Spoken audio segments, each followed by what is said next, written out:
네, 어제 강영현 이사님이 왜 주식 대장인지에 대한 영상을 만들었는데 정말 많은 분들이 강 이사님을 신뢰하고 있구나를 확인했고 댓글 내용도 좋고 영상에 실효요가 없더라고요. 신용 문제로 인해 올해 연말에서 내년 연초에 시장은 박살이 난다. 그러니 시장이 부서진 다음에 저점에서 타이밍을 보자 라는 시장 뷰를 가진 강 이사님이시죠. 그럼에도 불구하고 저는 주식은 절대로 예측의 영역이 아니다 라고 생각을 하고 있고, 이 와중에 눈에 띄는 댓글이 있습니다. 빅암즈K, 즉 큰팔뚝 K님께서 남기신 댓글인데, 강칠천님은 정말로 나스닥 7천 안 가면 현실적으로 증권사만 먹고 사는 건 힘들 것 같습니다. 불편한 댓글이지만 수많은 사람들의 현재 시장의 관전 포인트를 정확히 짚고 있는 댓글입니다. 가장 신뢰를 받고 있는 주식 대장이 베팅한 방향이 틀리게 된다면 어떻게 될까? 강 이사님만 해당된 문제는 아니지만 현재 강 이사님만큼 믿음을 받고 있는 사람이 시장에 없죠. 제가 드리고 싶은 말씀은 시장의 예측은 인간의 영역이 아니다라는 겁니다. 이 와중에 시장을 반대로 보는 진영의 대표 정광훈님께서 오늘 3프로TV에 출연하셔서 공부도 할 겸 정리를 해보겠습니다. 주식 한잔 채널에서도 강 이사님과 정광훈님의 대결 구도로 썸네일을 많이 만들었는데, 추후에 3프로에서 강영현 대 정광우의 시황 배틀을 만날 수 있을지도 모르겠습니다. 좋습니다. 아니면 우리 강칠천 이사님하고 한번 토론 한번 하시고. 네. 재밌을 것 같은데. 정반대에 계신. 완전 반대잖아. 네. 정광훈님의 결론은 최악은 다 지나갔다. 그 근거를 시작해 보겠습니다. 지금 사람들이 시장을 너무 안 좋게 보고 있다의 근거부터 시작합니다. 향후에 경제가 좋아질까라는 인덱스입니다. 아무도 그렇게 생각 안 하고 있죠. 리세션이 올 것 같냐라는 질문에는 모두가 그렇게 생각하고 있죠. 피크를 치는 것을 볼 수가 있습니다. 거의 금융위기만큼이나 올라왔죠. 글로벌 기업의 이익이 좋아질 것 같냐라는 질문에는 그렇게 보는 사람은 아무도 없습니다. 그리고 현금의 비중 레벨인데 코로나 때보다 더 많이 현금으로 들고 있는 걸 볼 수가 있죠. 맨 왼쪽에 거대한 산은 바로 닷컴 버블 때입니다. 아무도 주식을 안 할 때죠.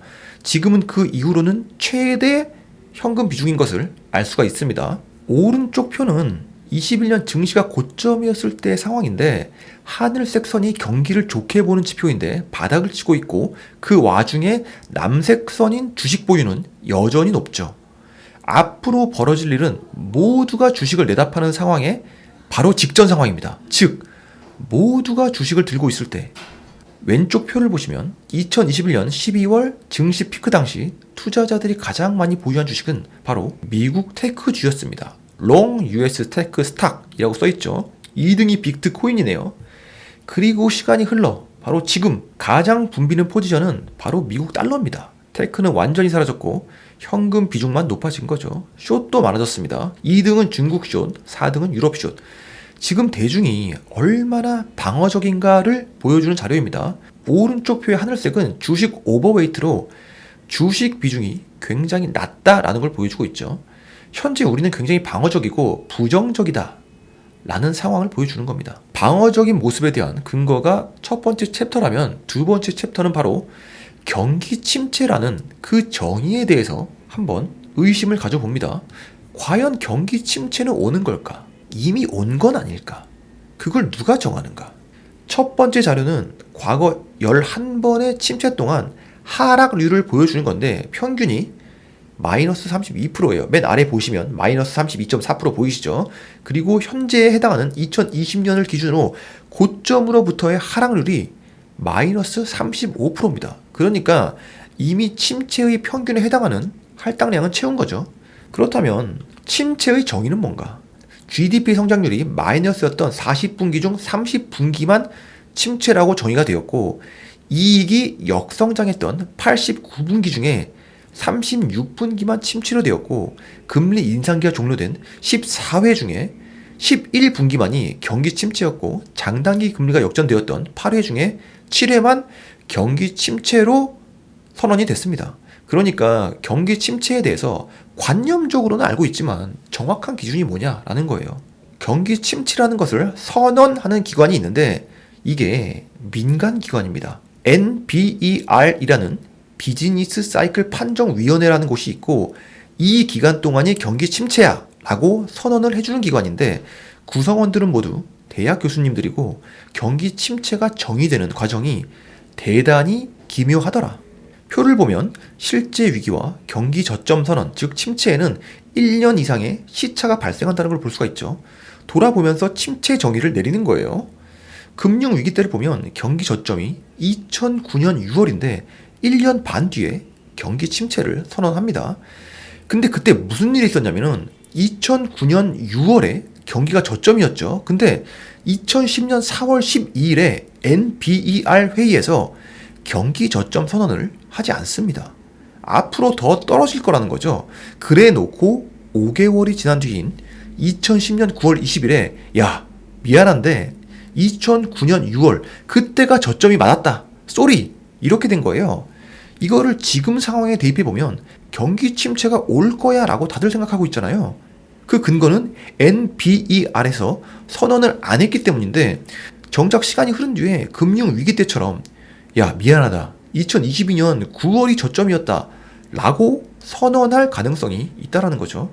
그러니까 경기 침체가 앞으로 남아있다. 라고 확신할 수 없다라는 거예요. NBER이 완벽하냐? 전혀 그렇지 않다. 라는 겁니다.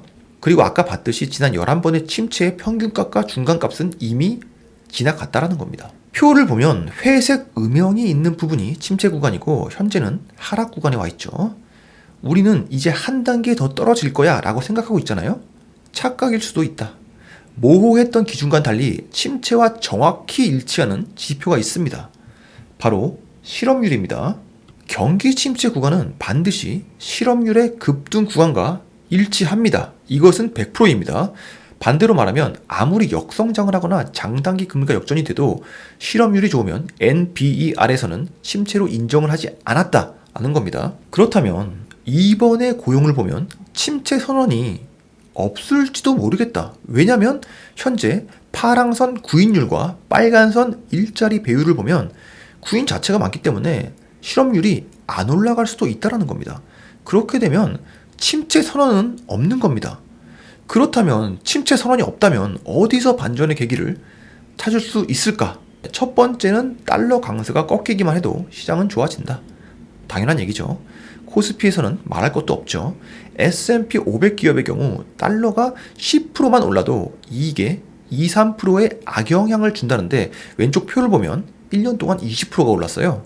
그러다 보니까 달러가 다시 정상 궤도로 복귀해주면 이익에 플러스 6% 수준의 긍정적인 영향이 생길 수 있다. 그러니까 기업 이익, 즉 EPS에 그렇다는 겁니다.